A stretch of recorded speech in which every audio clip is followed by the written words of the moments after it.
Selamat datang di Kuliah Kebangsaan seri 3, masih bersama Mas Darto SAG MA. Banyak orang dari bangsa-bangsa lain berdecak kagum akan kekayaan alam Indonesia. Tanah air tercinta ini memiliki banyak sumber daya alam yang sangat lengkap dan berharga. Namun, kekayaan alam kita hingga saat ini masih dinikmati oleh gelintiran orang-orang. Sebaliknya, ada banyak rakyat yang tinggal di tanah air, tapi tanah menyewa, air membeli. Pada sesi ketiga ini, kita akan mengenal lebih jauh kekayaan alam yang dimiliki oleh kepulauan lainnya, untuk kemudian mendorong agar kekayaan alam itu dikelola secara lebih baik dalam semangat ramah lingkungan dan bagi kesejahteraan bersama. Mari kita ikuti Kuliah Kebangsaan seri 3 dengan tema Mengenal Kembali Indonesia. Terima kasih Mbak Ilma. Assalamualaikum warahmatullahi wabarakatuh. Salam sejahtera buat kita semua. Om Swastiastu, salam Rahayu. Saudara-saudara, kita berjumpa lagi pada sesi ketiga ini untuk melihat lebih jauh pengenalan kita terhadap keindonesiaan kita. Kita akan layangkan pandangan kita ke Pulau Sunda Kecil yang terdiri dari Bali, Nusa Tenggara Timur, Nusa Tenggara Barat yang dikenal sebagai pulau wisata. Saudara-saudara, seorang geografis terkenal dari Yunani bernama Ptolemeus menyebutkan ada 3 buah pulau yang dinamai Sunda yang terletak di sebelah timur India. Berdasarkan informasi dari para ahli ilmu bumi di Eropa, mereka menggunakan kata Sunda untuk menamai wilayah dan beberapa pulau yang terletak di timur India. Sejumlah pulau yang kemudian terbentuk di dataran Sunda diberi nama dengan menggunakan istilah Sunda. Mereka menyebut sebagai Sunda Besar dan Sunda Kecil. Adapun kepulauan Sunda Besar ialah himpunan pulau-pulau besar dalam gugus kepulauan yang terdiri dari Sumatera, Jawa, Madura, dan Kalimantan. Sedangkan kepulauan Sunda Kecil terdiri dari gugusan Pulau Bali, Lombok, Sumbawa, Flores, Sumba, dan Pulau Timur. Daerah Kepulauan Sunda Kecil ini dikenal sebagai daerah wisata karena keindahan alamnya yang menakjubkan. Sejak dulu telah tercatat banyak wisatawan yang mengunjungi daerah ini. Perjalanan Resi Markandia sekitar abad 8 dari Jawa ke Bali telah melakukan perjalanan wisata sembari membawa misi-misi keagamaan.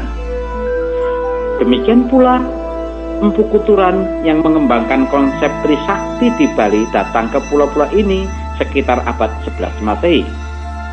Kemudian pada awal tahun 1920, wisatawan dari Eropa mulai berdatangan ke pulau ini, khususnya Bali. Bali oleh orang Eropa dikenal sebagai the Island of God. Di tempat lain, di Kepulauan Sunda Kecil terdapat di daerah Nusa Tenggara Barat. Daerah ini dikenal sebagai penghasil ternak seperti kuda, sapi, dan kerbau. Kuda Nusa Tenggara sudah dikenal dunia sejak ratusan tahun silam. Abad ke-13 Masehi, Nusa Tenggara Barat telah mengirim kuda-kudanya ke Pulau Jawa. Nusa Tenggara Barat juga dikenal sebagai tempat pariwisata raja-raja. Para raja dari kerajaan Bali membangun Taman Narmada pada tahun 1727 Masehi. Di daerah Pulau Lombok, kemudian mereka beristirahat melepaskan kepenatan sesaat dari rutinitas kerajaan.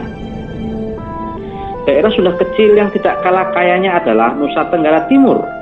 Daerah ini terdapat kayu cendana yang sangat berharga. Cendana adalah tumbuhan asli Indonesia berasal dari Provinsi Nusa Tenggara Timur. Cendana dari Nusa Tenggara Timur telah dipergunakan sejak awal-awal abad Masehi. Sejarah mencatat sejak awal abad Masehi banyak pedagang dari wilayah Indonesia bagian barat dan Cina berlayar ke berbagai wilayah penghasil cendana di Nusa Tenggara Timur ini, terutama Pulau Sumba dan Pulau Timur. Konon, Raja Sulaiman yang dikenal sebagai Nabi Sulaiman memakai kayu cendana untuk membuat tiang-tiang dalam bait Sulaiman dan untuk peralatan musik. Nabi Sulaiman mengimpor kayu ini dari tempat-tempat yang jauh yang kemungkinan kayu cendana yang berasal dari timur atau Nusa Tenggara Timur. Kini Kepulauan Sunda kecil ini merupakan tempat pariwisata yang terkenal di dunia. Bali merupakan pulau terindah di dunia. Lombok juga merupakan satu tempat yang indah. Sementara itu Nusa Tenggara Timur terdapat pulau yang dihuni binatang purba satu-satunya di dunia yang masih hidup sampai sekarang. Ada Komodo, ada Sunda kecil merupakan tempat misterius yang sangat menawan. Kepulauan ini bisa mendapat banyak kekayaan para pelancong dari seluruh dunia jika dikelola secara maksimal. Saudara-saudara sebangsa dan setanah air, namun sayangnya masyarakat di bagian timur ini masih banyak yang menderita kemiskinan. Apa yang tidak kita perbuat?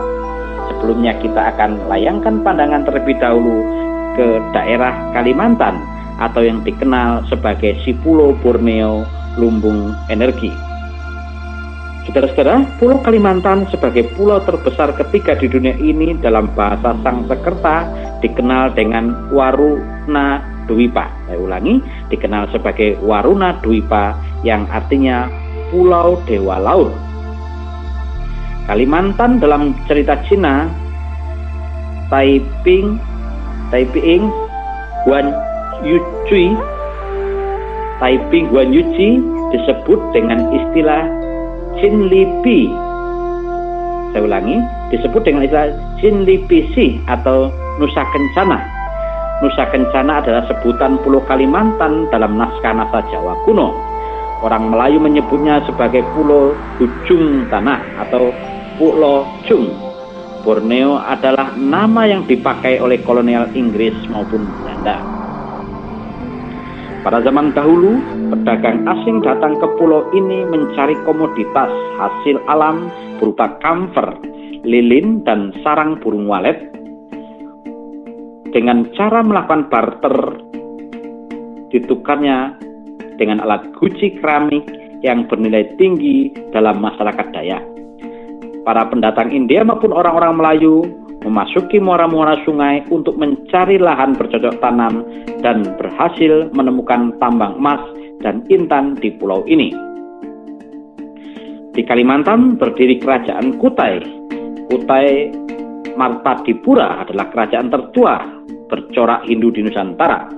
Nama Kutai sudah disebut-sebut sejak abad keempat Masehi. Pada berita-berita India secara tegas menyebutkan Kutai dengan nama Quitaire yang pula dengan arti Cina pada Kutai dengan nama Quitaire, begitu pula dengan berita Cina pada abad ke-9 menyebutkan Kutai dengan sebutan Khote yang berarti kerajaan besar. Dan pada abad 13 Masehi dalam kesusastraan kuno, kitab negara Kartagama yang disusun oleh Empu Prapanca tertulis dengan istilah Tanjung Kute. Peradaban Kutai masa lalu inilah yang menjadi tonggak awal zaman sejarah di Indonesia. Kini Pulau Kalimantan merupakan salah satu lumbung sumber daya alam di Indonesia yang memiliki beberapa sumber daya yang dapat dijadikan sumber daya energi, di antaranya adalah batu bara, minyak, gas, dan geotermal. Hutan Kalimantan mengandung gambut yang dapat digunakan sebagai sumber energi baik untuk pembangkit listrik maupun pemanas sebagai ganti batu bara. Lebih jauh, Kalimantan memiliki daya cadangan uranium yang bisa dipakai untuk pembangkit listrik tenaga nuklir.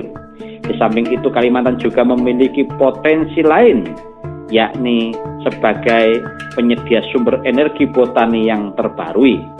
Sumber energi botani atau bioenergi Pulau Kalimantan memang sangatlah kaya. Saudara-saudara, selanjutnya kita akan berhijrah melayangkan pandangan ke Pulau Sulawesi atau si Pulau Pesi. Saudara, orang Arab menyebut Sulawesi dengan nama Solibis. Orang Belanda menyebut sebagai Pulau Celebes. Pulau ini telah dihuni oleh manusia sejak 30.000 tahun yang lalu, terbukti dengan adanya peninggalan purba di pulau ini. Contohnya lokasi prasejarah zaman batu Lembah Besoa. Nama Sulawesi berasal dari kata sula yang berarti pulau dan wesi yang berarti besi. Pulau Sulawesi juga dahulu adalah penghasil besi atau besi. Sehingga tidaklah mengherankan Usu dan sekitar Danau Matana mengandung besi. Saya ulangi, sehingga tidak mengherankan jika Danau Usu dan sekitar Danau Matana mengandung besi dan nikel. Di Sulawesi pernah berdiri Kerajaan Luwu yang merupakan salah satu kerajaan tertua di Sulawesi. Wilayah Luwu merupakan penghasil besi. Besi Luwu atau senjata Luwu berupa keris dan kawali sangat terkenal akan keampuhannya, bukan saja di Sulawesi tetapi di luar Sulawesi. Dalam sejarah Majapahit, wilayah Luwu merupakan pembayar upeti kerajaan. Selain dikenal sebagai pemasok utama besi ke Majapahit, Maluku dan lain-lain merupakan penyumbang besi ke daerah lain. Menurut catatan yang ada sejak abad ke-14, Luwu telah dikenal sebagai tempat peleburan besi. Di Pulau Sulawesi ini juga pernah terdapat kerajaan Goa Talo yang pernah berada di puncak kejayaan yang terpancar dari Somba Opu, ibu kota kerajaan Goa, ke timur sampai ke Selat Dobo, ke utara sampai ke Sulu, ke barat sampai ke Kutai, dan ke selatan melalui Sunda Kecil. Di luar Pulau Bali sampai ke Mareke, bagian utara Australia. Ini menunjukkan kekuasaan yang luas meliputi lebih dari 2/3 wilayah Nusantara. Saudara-saudara, selama zaman yang makmur akan perdagangan rempah-rempah pada abad 15 sampai abad 19, Sulawesi sebagai gerbang Kepulauan Maluku, pulau yang kaya akan rempah-rempah, kerajaan besar seperti Makassar dan Bone, seperti yang disebutkan dalam sejarah Indonesia Timur. Pulau ini telah memainkan peran penting. Pada abad 14 Masehi, orang Sulawesi sudah membuat perahu yang menjelajahi dunia. Perahu pinisi yang dibuat masyarakat Bugis pada waktu itu sudah bisa berlayar sampai ke Madagaskar di Afrika, suatu perjalanan mengarungi samudera yang memerlukan tekad yang besar dan keberanian yang luar biasa. Ini membuktikan bahwa suku Bugis memiliki kemampuan membuat perahu yang mengagumkan dan memiliki semangat bahari yang tinggi. Pada saat yang sama, Vasco da Gama baru memulai penjelajahan pertama pada tahun 1497 dalam upaya mencari rempah-rempah dan menemukan benua-benua baru di timur yang sebelumnya dirintis oleh Marco Polo. Saudara, sampai saat ini Sulawesi sangat kaya akan bahan tambang meliputi besi, tembaga, emas, perak, nikel, titanium, mangan, semen, pasir, besi hitam, belerang, kaolin, dan bahan galian C seperti pasir, batu, kerikil, dan beras. Jika saja dikelola dengan baik demi kemakmuran rakyat, maka menjadi kayalah orang-orang Sulawesi semuanya. Saudara-saudara sebangsa setanah air, sebelum kita mengakhiri sesi ketiga ini, kita perlu menegaskan, bumi ini adalah warisan buat anak cucu kita. Maka sungguhlah berdosa kiranya jika kita menghabiskannya untuk keserakahan kita hari ini. Bumi Indonesia memberikan syarat untuk warga negara Indonesia menjadi haram hukumnya menjadi orang miskin.